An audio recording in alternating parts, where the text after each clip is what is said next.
പിതാവിൻ്റെയും പുത്രൻ്റെയും പരിശുദ്ധാത്മാവിൻ്റെയും നാമത്തിൽ ആമേൻ. എൻ്റെ പ്രിയപ്പെട്ടവരെ, ഇന്ന് ബുധനാഴ്ചയാണ്, ഏപ്രിൽ 9-ാം തീയതി. നമുക്ക് പ്രാർത്ഥിക്കാം. അമ്മേ പരിശുദ്ധ അമ്മേ, അമ്മേ പരിശുദ്ധ ദൈവമാതാവേ, കൃപാസനത്തിലൂടെ ഞങ്ങൾക്കും ഞങ്ങളുടെ ദേശത്തിനും അമ്മ മധ്യസ്ഥം തേടി തന്ന എല്ലാ അനുഗ്രഹങ്ങൾക്കും കൃപകൾക്കും ഞങ്ങളിപ്പോൾ ഹൃദയം നിറഞ്ഞ നന്ദി പറയുന്നു. അമ്മേ പരിശുദ്ധമ്മേ, ദൈവമാതാവേ, 2004 ഡിസംബർ 7-ാം തീയതി ഉച്ചകഴിഞ്ഞ് 2:30 കൃപാസനത്തിൽ സംഭവിച്ച അമ്മയുടെ പ്രത്യക്ഷപ്പെടലിനെ കുറിച്ച് തിരുസഭയ്ക്ക് സമർപ്പിച്ചിരിക്കുന്ന പഠനരേഖകളുടെ മേൽ സഭാത്മകമായ പഠനങ്ങൾ ആരംഭിക്കുവാൻ താഴ്മയോടെ ഞങ്ങൾ പ്രാർത്ഥിക്കുന്നു. അമ്മേ പരിശുദ്ധമേ, ഭൂസ്വർലോകങ്ങളുടെ രാജ്ഞിയായ അങ്ങേയ്ക്ക് ഭൗമസംരക്ഷണത്തിനായി പ്രപഞ്ച പ്രകൃതിയെ തന്നെ തിരുസഭ പ്രതിഷ്ഠിക്കുവാൻ ഈ പ്രത്യക്ഷീകരണം വഴി ഇടയാക്കണമേ. പരിശുദ്ധമേ, ജപമാല മാതാവേ, സകല കൃപാസന പ്രാർത്ഥനകളോടും ചേർത്ത് ഞങ്ങളിപ്പോൾ പ്രാർത്ഥിക്കുന്ന ഈ കുടുംബത്തിന്റെ പ്രത്യേക നിയോഗം മക്കളെ.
അമ്മയുടെ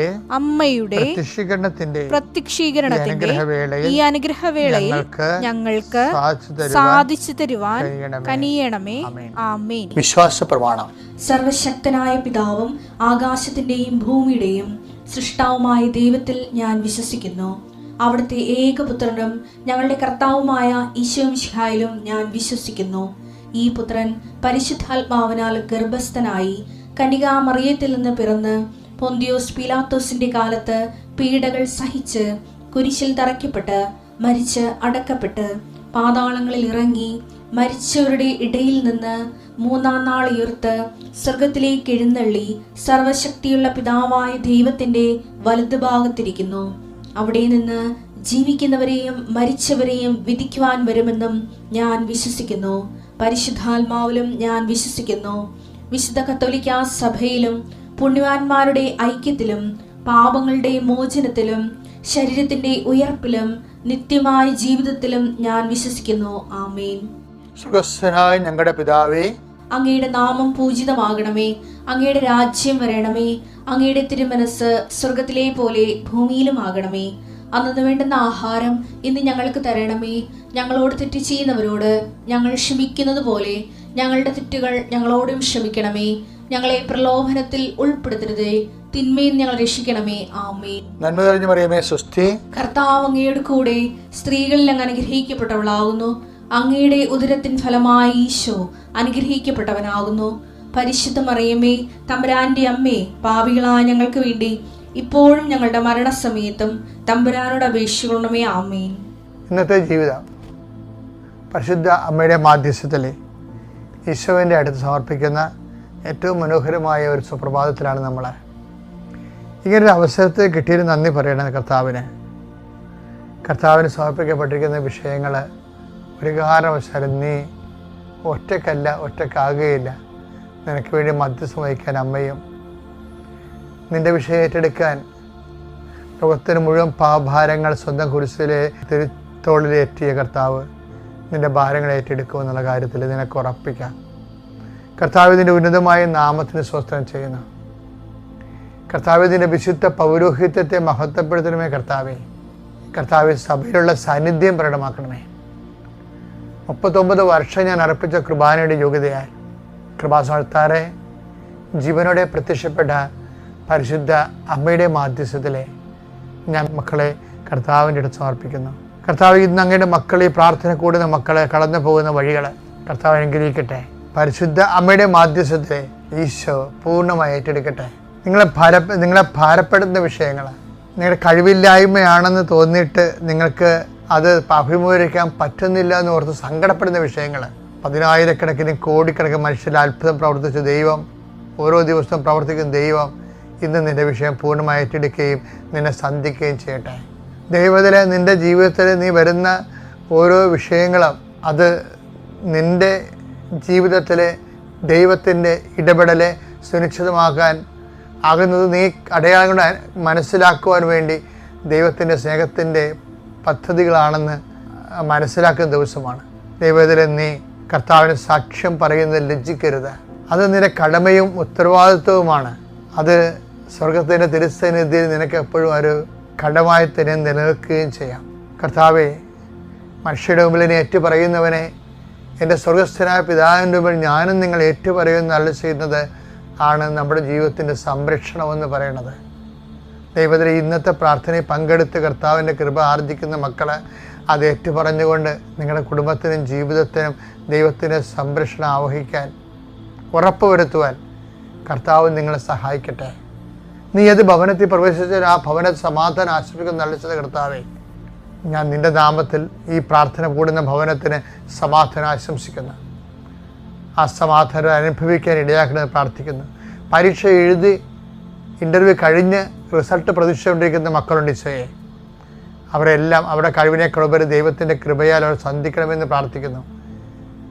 രോഗപീഡിതരും ദുരിതങ്ങളാലും ജീവിതത്തിൽ ഉണ്ടാകുന്ന സാമ്പത്തികമായ ക്ലേശങ്ങളാലും തൊഴിൽപരമായ അസ്ഥിരതയാലും സങ്കടപ്പെടുന്ന വ്യക്തികൾ ദൈവത്തിൻ്റെ കൃപയാൽ അങ്ങ് ആശീർവദിക്കണമെന്ന് പ്രാർത്ഥിക്കുന്നു. എൻ്റെ കർത്താവിൻ്റെ ഉന്നതമായ നാമത്തിൽ സഭയുടെ അധികാരത്തിൽ കുരിശിൻ്റെ അടയാളത്തിൽ ദൈവശക്തി എന്ന് അനുഗ്രഹിക്കപ്പെടട്ടെ. Lord Jesus Christ, pour out His Spirit, touch with the fire finger, soak with the precious blood, Lord, and peace His Spirit. കർത്താവേ, അങ്ങനെ തിരുമുറുപാടുന്ന വലതുകരം അനുഗ്രഹത്തിൻ്റെ അത്ഭുതകരം ഈ മകൻ്റെ മേലും ഈ മകളുടെ മേലും വെക്കണമെന്ന് പ്രാർത്ഥിക്കുന്നു. ഇവിടെ എന്തിനു വേണ്ടി പ്രാർത്ഥിക്കുന്നു?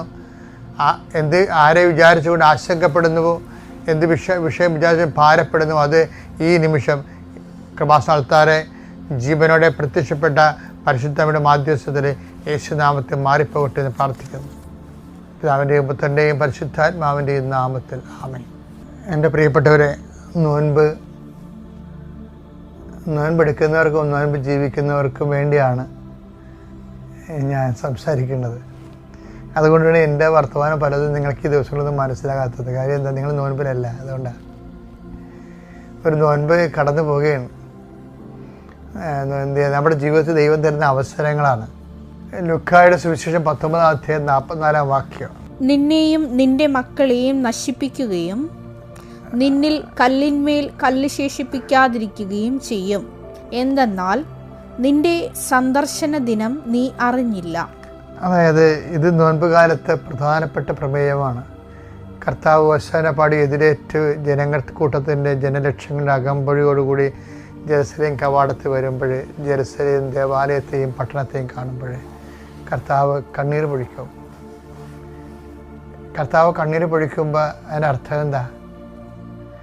പണ്ട് ലാസറിൻ്റെ ശവകുടീരത്തിൽ കർത്താവ് കണ്ണീർ പൊഴിച്ചു കഴിഞ്ഞ ലാസർ ഞായറാഴ്ച. പിന്നെ ഓശാന ഞായറാഴ്ച വരെ വീണ്ടും കർത്താവ് കണ്ണീർ പൊഴിക്കുന്നുണ്ട്. ആ കണ്ണീരിന് ഒരു കാരണമേ ഉള്ളൂ.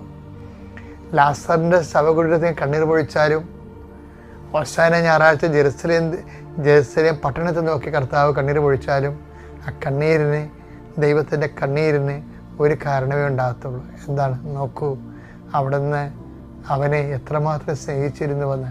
യോഹന്നാൻ 11:35-36 വാക്യങ്ങൾ. യേശു കണ്ണീർ പൊഴിച്ചു. യേശു കണ്ണീർ പൊഴിച്ചു. ദാസന്റെ ശവകുടീരത്തിലാണ് ഇത് സംഭവം.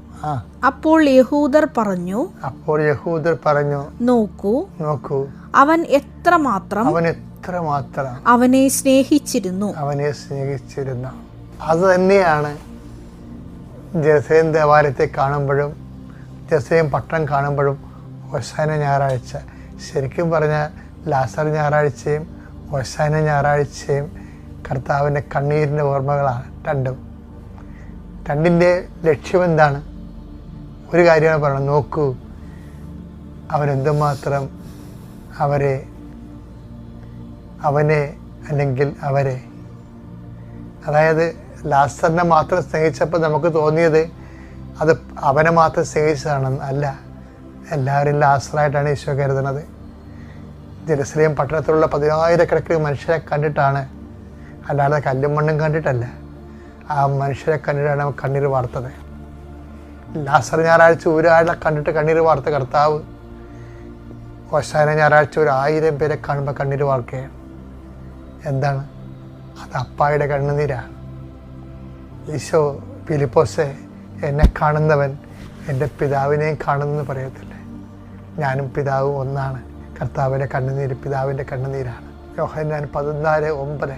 യേശു പറഞ്ഞു, ഇക്കാലം അത്രയും ഞാൻ നിങ്ങളോട് കൂടെ ആയിരുന്നിട്ടും ഫിലിപ്പോസേ, നീ എന്നെ അറിയുന്നില്ലേ? അത് നീ എന്നെ അറിയുന്നില്ലേ? സങ്കടമാ.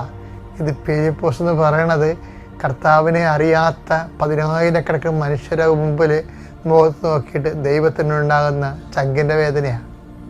ഫിലിപ്പോസ് എന്ന് പറയുന്നത് അവിടെ ഫിലിപ്പോസ് അല്ല, കർത്താവിനെ അറിയാത്ത, ഇത്രയും കാലം നമ്മുടെ കൂടെ കർത്താവ് ഉണ്ടായിട്ടും കർത്താവിനെ അറിയാതെ ഒരു മനുഷ്യൻ മറഞ്ഞു പോകുമ്പോൾ, കാലയവനികൾ തിരോഭവിക്കുമ്പോൾ ഒരു മനുഷ്യൻ്റെ ഏറ്റവും വലിയ ദുരന്തവും ദുരിതവും എന്താണെന്ന് വെച്ച് കഴിഞ്ഞാൽ ദൈവം കൂടെ ഉണ്ടായിട്ടും ആ ദൈവത്തെ അറിയാതെ മൺമറഞ്ഞു പോണതാണ്. അങ്ങനെ മൺമറഞ്ഞു പോകാതിരിക്കാൻ വേണ്ടി ദൈവത്തെ അറിയാനും അറിയിക്കാനുള്ള കാലമാണ് നോൻപ് കാലം. ആ കാലത്തിലെല്ലാം കണ്ണുനീരുണ്ടെങ്കിൽ ആ കണ്ണീരിൻ്റെ കാരണം 3:16 എന്താണ്? തൻ്റെ ഏകജാതനെ നൽകാൻ തക്കവിധം അത്രമാത്രം അവിടുന്ന് ലോകത്തെ സ്നേഹിച്ചു. തൻ്റെ ഏകജാതനെ നൽകാൻ തക്കവിധം അത്രമാത്രം ലോകത്തെ സ്നേഹിച്ചു എന്ന് പറയുന്ന അവൻ്റെ ആ പിതാവിൻ്റെ കണ്ണുനീരാണ് ഹോശാന ഞായറാഴ്ച ജെറുസലേമിലെ 10,000 മനുഷ്യരെ കണ്ടുകൊണ്ട് അവൻ്റെ കണ്ണുനീർ വീഴുന്നത് പിതാവാണ്. ഇതിന് പാത്രി പസിയോണിസം എന്ന് പറയും. പിതാവ് യേശുവിലൂടെ കരയുന്നു. അതാണ് നിന്റെ ഭവനം. പിന്നെയാണത് സങ്കടം രൂക്ഷമായിട്ട് മാറുകയാണ്. എന്താണ്? ഇതാ നിന്റെ ഭവനം പരിത്യത്വവും ശൂന്യവുമായിരിക്കുന്നു. ഇതാ നിന്റെ ഭവനം പരിത്യത്വവും ശൂന്യമായിരിക്കുന്നു. എന്താണ് കാരണം? എൻ്റെ സന്ദർശന സമയം നീ അറിഞ്ഞില്ലെന്ന്. ഒരു നോൻപ് കൂടി ജീവിതത്തിൽ കടന്നു പോവുകയാണ്. അടുത്ത നോൻപിന് നമ്മൾ എത്ര പേരുണ്ടാവുമെന്ന് നമുക്ക് ആർക്കും അറിയത്തില്ല. ആരോഗ്യന്മാർ പോലും കടയറ്റ് വീഴുന്നൊരു കാലഘട്ടമാണ്. നിനക്ക് കർത്താവ് തന്നിരിക്കുന്ന ഒരു അവസരമാണിത്. അത് കർത്താവ് പറയണത്, ഇതാ എൻ്റെ സന്ദർശനത്തിൻ്റെ സമയം, അവസരം നീ അറിഞ്ഞില്ല. ഈ നോൻപിനെ ഇനിയും നോൻപിൻ്റെ അരുവിലേക്ക് ആരെങ്കിലും വന്നിട്ടില്ലെങ്കിൽ ഈ നിമിഷം പിതാവിൻ്റെ ചങ്കിൻ്റെ വേദന കർത്താവിൻ്റെ കണ്ണിലൂടെ വന്ന കണ്ണുനീരായി തിരിച്ചറിഞ്ഞിട്ട് അവൻ നമ്മളെ അനുതാപത്തിലേക്ക് വിളിച്ച് ആ വിളി കേട്ട് നമുക്ക് കർത്താവിൻ്റെ കൂടെ ജീവിക്കാം. കർത്താവിനോട് ഐക്യദാർഢ്യം പുലർത്താം. ഞാൻ എപ്പോഴും ഓർക്കാറുണ്ട്, ഞാൻ മനസ്താപനം ചെല്ലുമ്പോഴേ എനിക്ക് ഉള്ളിൽ ചിരി വരും. എന്താ കാര്യം? എനിക്കിഷ്ടപ്പെട്ട പ്രാർത്ഥനകളൊന്നാം മനസ്താപനം. അതിനകത്ത് പറയണത്, ഈ മേലിൽ പാപം ചെയ്യുകയില്ലെന്ന് ദൃഢമായി ഞാൻ പ്രതിജ്ഞ ചെയ്യുന്നു. അത് സഹിക്കാൻ പറ്റാത്ത സംഭവമുണ്ട്. ഇനി ഏതെങ്കിലും ഒരു പാപം ചെയ്യുന്നതിനേക്കാൾ മരിക്കാൻ അതെന്തൊരു തുണയാണ് ശരിക്കും പറഞ്ഞാൽ. ഇത് പറഞ്ഞിട്ട് മനുഷ്യൻ പിന്നെയും പാവം ചെയ്യല്ലേ? പാവം ചെയ്യാമെന്ന് പിന്നെ തീരുമാനിച്ചുകൊണ്ട് കള്ളത്തരം ദൈവത്തിനോട് കെട്ടിയെഴുന്നേൽക്കുമ്പോൾ എന്തോ ഒരു സ്വയം വഞ്ചനയാണ് കാണിക്കണത്. അപ്പം ഞാൻ കർത്താവ് ചോദിച്ചു, കർത്താവ് ഈ സ്വയം വഞ്ചന മനുഷ്യന്മാരെല്ലാം പറയുന്നുണ്ട്. അപ്പോൾ കർത്താവ് പറഞ്ഞു, മനസ്താപമെന്ന് പറയണത് അത് ചെലണമൊക്കെ നല്ല ദൈവസ്നേഹം വരുമ്പോഴേ അതാണ് അർത്ഥം മനസ്സിലാകത്തുള്ളൂ. ഹൃദയത്തിൽ ദൈവസ്നേഹം വരുമ്പോൾ, ദൈവസ്നേഹം നിറഞ്ഞ് കവിയുമ്പോൾ ആ ആത്മാവിൻ്റെ ദൈവത്തോടുള്ള തേറ്റമാണ്. മനസ്താപനത്തിൻ്റെ പഴയകാല മലയാള പേരെന്തെന്നാണ്? തേറ്റത്തിൻ്റെ പ്രകാരം എന്നാണ്. ആരുടെ തേറ്റമാണ്? തേറുക എന്ന് വെച്ചാൽ കരയുക. ആരുടെ തേറ്റമാണ്? ആത്മാവിൻ്റെ തേറ്റമാണ്. ആരാണ്? കർത്താവേ, നിൻ്റെ ഹൃദയത്തിലെ എൻ്റെ ഹൃദയം ചേർത്ത് വെച്ച് നീ സ്നേഹിച്ച സ്നേഹം ഞാൻ തിരിച്ചറിഞ്ഞ് ഇനി എന്നെ ഇതിൽ നിന്ന് പിന്തിരിപ്പിക്കുന്നതിനേക്കാൾ നല്ലത് ഞാൻ മരിക്കുകയാണെന്ന് പറയുന്നത് ഒരു സ്നേഹം നിറഞ്ഞ ആത്മാവിൻ്റെ ഉദ്ദീരണങ്ങളാണ്, അർത്ഥവത്തായ. അപ്പോൾ നോൻപ് കാലത്ത് പശ്ചാത്താപത്തിലേക്ക് നീ വരണമെന്നുണ്ടെങ്കിൽ ആദ്യം നീ ചെയ്യേണ്ടത് ദൈവസ്നേഹത്തിന് വേണ്ടി പ്രാർത്ഥിക്കുകയാണ്.